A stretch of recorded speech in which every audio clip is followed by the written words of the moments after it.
Good evening. It could be more than just a pipe dream. The Prime Minister is back on Parliament Hill today after meeting with the U.S. President. CTV News confirms the two discussed reviving the Keystone XL pipeline during their talk. CTV's Evan Kenny reports.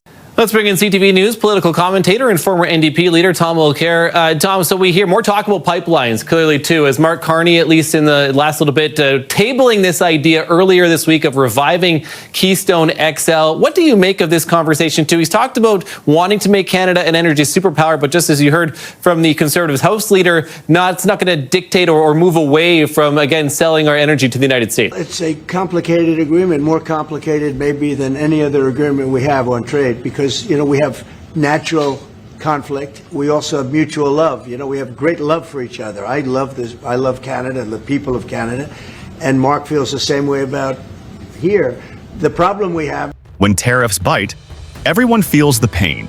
But when energy, steel, and car parts cross the border 5 times for a single vehicle, tariffs bite twice. And right now, that's exactly what's happening. For months, President Donald Trump has been trying to weaponize tariffs as his main economic tool, a shield, as he calls it, to protect American workers, a way to punish what he describes as unfair trade.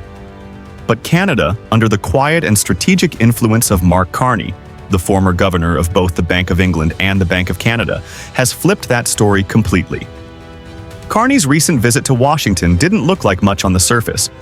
It was a polite handshake, a staged photo, and a short mention of energy cooperation. But behind those words was a move that could redefine the North American balance of power. Canada was using the Keystone pipeline, the very project Trump once celebrated as his own victory, as a strategic bargaining chip against him. In that single act, Canada transformed a policy setback into leverage, a moment of pressure into a long-term advantage. Let's go back a bit. Trump's tariff blitz in 2025 wasn't new. He'd already fought similar trade battles with Mexico, China, and the European Union. But this round was different. It wasn't symbolic. It hit directly at the economic arteries of the United States. A 25% tariff on Canadian steel, 20% on aluminum, and a sweeping 15% duty on vehicles assembled outside American borders. The promise was simple: bring industry home. The result was anything but.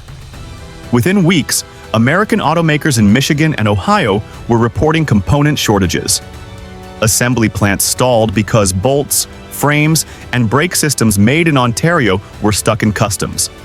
Steel manufacturers in Pittsburgh saw prices soar, construction slowed, and farm equipment companies began to panic as input costs rose faster than profits.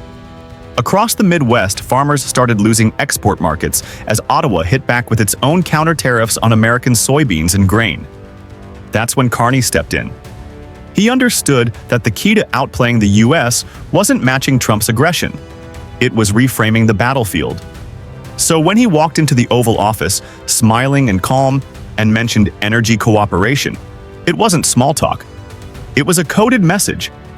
Canada was tying its energy exports, the lifeblood of the American industrial base, directly to the trade negotiations. If the U.S. wanted affordable steel, stable oil imports, and a functioning auto corridor, it would have to play by new terms, Canadian terms. Across America, the numbers began to speak for themselves. Auto exports dropped sharply. Steel prices climbed. Lumber shipments from Canada plummeted, slowing home construction across the South. In Detroit, entire rows of unfinished trucks sat in storage yards, missing only the imported components they couldn't get across the border. A parts manager in Windsor, Ontario, put it simply: "We used to ship back and forth 5 times a week. Now we're drowning in paperwork and losing time. You can't keep the line moving when every crossing costs a fortune." For decades, Canada and the U.S. had been economically intertwined. Two halves of a single production system. Tariffs shattered that rhythm. Meanwhile, at the port of Duluth, tankers and cargo carriers sat idle as refined U.S. oil exports to Canada collapsed. Yet at the same time, crude from Canada continued flowing south through the Keystone pipeline. It was a stunning irony. The pipeline that had once been Trump's trophy project was now one of Canada's strongest pressure points. The U.S. needed the oil more than Canada needed the market. And while Trump boasted about energy dominance, Carney was already laying the foundation for something more subtle: energy independence on Canadian terms. Behind the scenes, Ottawa was quietly building what insiders now call the Energy Sovereignty Plan, a comprehensive strategy to shield Canada from the chaos of U.S. tariffs. The first step was to expand infrastructure that made Canada less reliant on the U.S. entirely. In Montreal, a massive expansion project transformed the port into a new hub for North Atlantic trade, including LNG exports to Europe. The plan was simple: reroute energy exports eastward, bypassing American intermediaries altogether. The port's new terminal started test runs in early autumn and is already positioning itself to handle millions of tons of gas per year. That's not just trade, that's leverage. In the Atlantic, the Wind West project was breaking new ground, literally. Canada's first offshore wind corridor was taking shape off the coast of Nova Scotia, with European and Japanese investors pouring billions into turbines that could power over 1 million homes. The logic was elegant. You can tariff goods, but you can't tariff the wind. On the other side of the country, a smaller but symbolic fight took place in British Columbia. The Powell River hydro license had long been a quiet point of dispute between Washington and Ottawa, especially over electricity exports.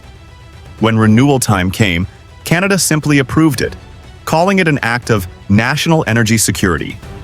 The phrase was deliberate. It mirrored Trump's own justification for tariffs, but used against him. And in the prairies, Canada struck another blow, this time agricultural. When the United States lost access to China's soybean market after years of trade friction, Canada stepped in. Within months, Canadian exporters had signed billion-dollar deals with China and Vietnam, rerouting what used to be American markets north of the border. One analyst described it perfectly. Canada didn't just respond to tariffs. It built an escape hatch. By the end of 2025, Ottawa had drawn a clear map of diversification. Ports in the east, wind power in the west, minerals and hydropower in the north, oil to the south. Each of these developments reduced dependence on the U.S., while increasing Canada's leverage in future negotiations. Meanwhile, the U.S. political system was starting to crack under the pressure. Governors from swing states, Michigan, Ohio, Pennsylvania, began publicly urging the White House to roll back parts of the tariff policy. Union leaders warned that thousands of factory jobs were being lost, not saved. A Detroit labor representative said it bluntly: "We're losing suppliers faster than we can find new ones. We're not making cars. We're just talking about making them." And while the domestic political noise grew louder, Carney was quietly expanding his influence across Washington. He wasn't shouting, he wasn't attacking, and he certainly wasn't tweeting. He was holding meetings with Treasury officials, moderate senators, and global energy consultants, repeating one simple message: energy is shared, security is mutual, and stability requires cooperation. But there was a warning hidden in that message. If Washington turned trade into a weapon, Ottawa would turn energy into a shield. That wasn't a threat. It was a fact. Eventually, even U.S. Energy Department advisors began warning the White House not to push too far. There were quiet requests to exempt crude flows from future tariff rounds. That was a signal. They knew the risk.